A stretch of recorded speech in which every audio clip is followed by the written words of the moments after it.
Shango, the African god of thunder, lightning, and fire. Part 1. Path of a Great Warrior. Shango was the son of King Oromiyun, the founder of the Oyu Empire. It is said that Shango was destined for greatness, and his cries as a baby sounded like thunder. As a youth, it is said that he possessed several exceptional abilities. He had control of lightning, thunder, and fire. He had the strength of a lion, and he was gifted with great intelligence and charisma. He received the finest education in the areas of combat, diplomacy, and strategy.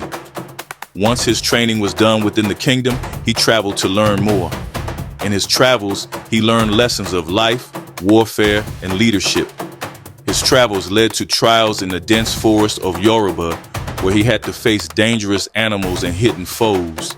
He traveled through the savannah, where he learned secrets of agriculture and built alliances with the nomadic tribes. After years of travel, Shango returned home wiser and stronger. Shango was a mighty warrior and built a friendship with another mighty warrior within his kingdom named Ogun. While Shango was charismatic and fierce, Ogun was stoic and methodical. Together they were an unstoppable pair. They led Oromiyun armies, conquering and expanding the Oyu Empire. This is the story of the great warrior.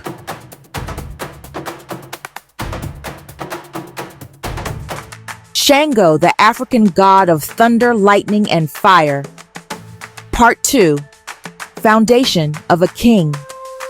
Shango had established himself as a mighty warrior and greatly expanded his father's empire. But there came a day where it was time for his father to pass the title of king off to one of his offspring. Shango takes on the role as king, but finds the role of king is more complicated than just being a tool for destruction. As a warrior, he was used to conquering his obstacles with raw power. As a king, he learns that ruling is not just about power, but also diplomacy and balance. My loyal companions, your devotion honors me. Let us celebrate our unity tonight. His dominance and charisma is never questioned during his rule, but his lack of mercy and understanding become a constant issue. In one story, he strikes down his own brothers over a disagreement, only to find out his brothers survive, which becomes a source of embarrassment. In another story, he fights his best friend and longtime ally Ogun over Oya, a woman they both love. In yet another story, he calls down lightning, in a fit of anger only to regret that the same lightning damaged his own family. Shango's story of kingship stands as a lesson in balance and temperament. This is the story of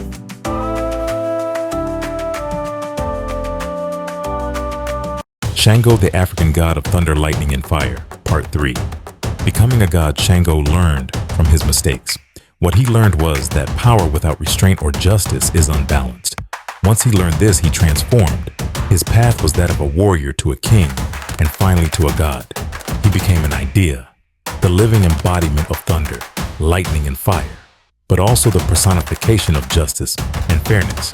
He is also associated with dance, drums, and masculinity.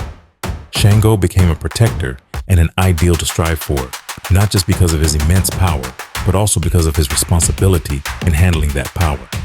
Shango is the template that many other cultures emulated and turned into their own myths.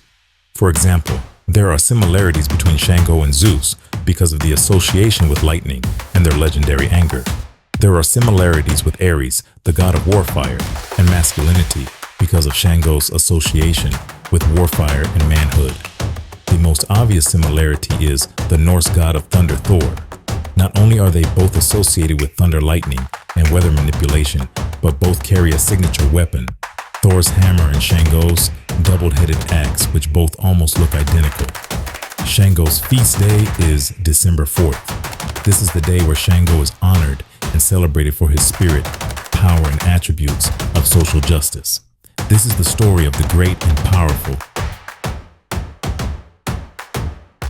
Shango the African god of thunder, lightning, and fire.